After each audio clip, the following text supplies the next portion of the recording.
Yo, what's up mga ka-third eye? Ang bahay ng leader nyo ay napakaingay. Ina at tatay niya kasi nag-aaway. Dahil daw sa kuryente, sila ay nahihimatay. Iyan tuloy, napagalitan si tatay. Yo, what's up mga ka-third eye?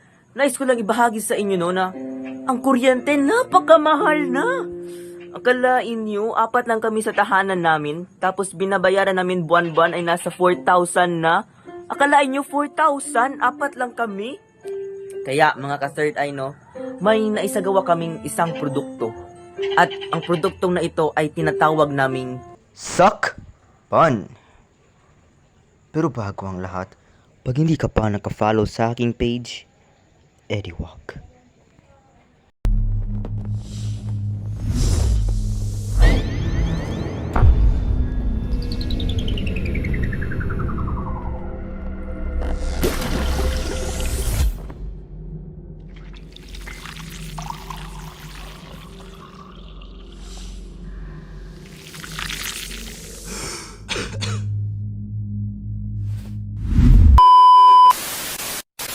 So ito na nga mga ka-third eye no, ito na nga ang tinatawag naming Suck Fun. Yun na nga mga ka-third eye no, natapos na din ang likha naming produkto na tinatawag nating Suck Fun.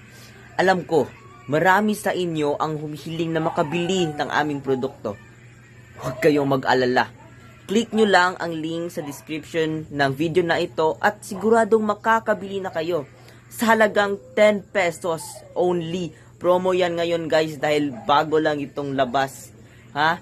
Pero, sa mga tao dyan na gustong lumikha din ng aming produkto o hindi ayaw din nilang gumastos ng 10 pesos. Ito, sasabihin ko sa inyo ang materyales na ginamit namin sa paglikha ng produkto namin.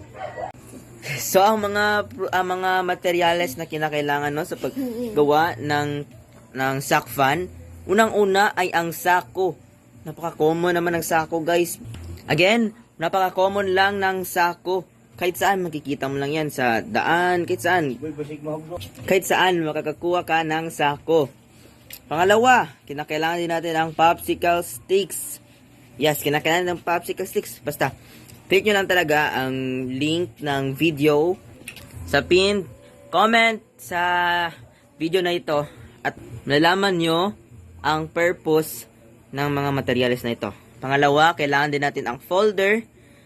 Pang-apat, kinakailangan natin ang satin na ribbon. Optional naman ito guys, dahil ito ay palamuti lamang. Kung gusto nyo na pagandahin ang iyong sack fan, maaari kayong bumili ng satin na ribbon. At panghuli, hindi pa pala panghuli. Second to the last, kinakailangan natin ang sequence.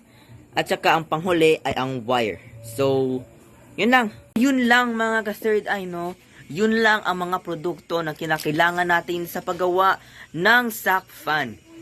Pero, kung gusto nyo talaga ang sunod-sunod na proseso sa paggawa nito, click nyo lang ang pinned comment sa video na ito. Okay? So ngayon, punta naman tayo sa bakit namin ito ginawa ang mga layunin sa aming paggawa ng sack fan. Ang totoong layunin sa paggawa namin ng sack fan ay ang mapakinabangan muli ang mga sako at mas makatipid sa elektrisidad. Oo mga ka-third eye, ito talaga ang unang layunin namin sapagkat alam naman natin na napakataas na ng kuryente, ng bill ng kuryente sa Pilipinas, grabe. At ako basically na ako'y daghan kay kong mga sako dire. So nagamit talaga siya sa paggawa ng sack fan. So, habang ginagawa namin ang aming produkto, mayroon kaming natututunan. Eto, pagkatuto bago ang paggawa. Gumawa ng strategiya o mga sketch bago gawin ang mga bagay. So, bago kami gumawa ng sack fan, no? Ito palang... bago kami gumawa ng sack fan, no? Pinagplanuhan muna naming mabuti ito. Bago namin ito ginawa, binigyan lang naman kami ng 3...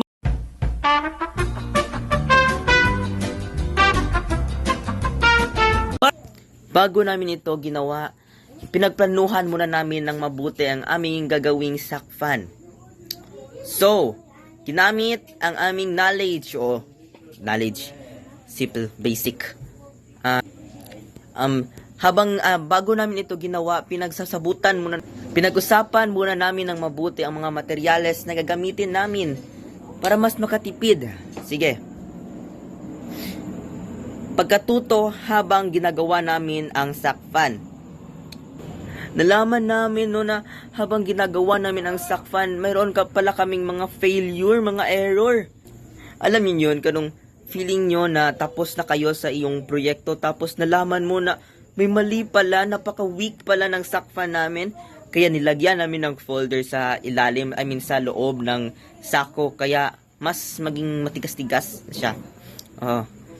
Natutunan din namin habang ginagawa namin ang proyekto, hindi lahat ng mga plano mo ay masusunod. Yung mga umpisang pinalano mo ay masusunod. Marami kaming inuulit-ulit habang ginagawa namin ang proyekto. Kaya mas napaunlad pa namin ang kalidad ng sack fan. Ngayon, pagkatapos ng paggawa. Ang natutunan namin pagkatapos ng paggawa ay mas na-strengthen pa namin ang aming teamwork. Marami kami nagawa, 4 kami nagawa sa sack fan, guys. At tatagalan kami. Kaya mas na-strengthen pa namin ang aming teamwork habang ginagawa namin ang sack fan. Mas napa-improve din namin ang aming mga ideas. Mas napalawak namin ang aming isipan habang ginagawa ang sack fan, mga ka-third eye. At sa panghuli, na-realize namin na marami palang paraan, para makatipid ka pa, mga ka-third eye, makatipid ka at makatulong ka din sa kalikasan gamit sa pamamagitan ng pag-recycle, So, yun ang mga natutunan namin, natutunan namin bago, habang So, ito yung pagkatapos sack ng fan paggawa, dati, mga mga ka-third eye, habang ginagawa pa namin ito. Oo, mga ka-third eye, sa paaralan namin ito ginagawa. So, ito na nga, mga ka-third eye, ang sack fan. 'Di ba? Napakaganda. Grabe.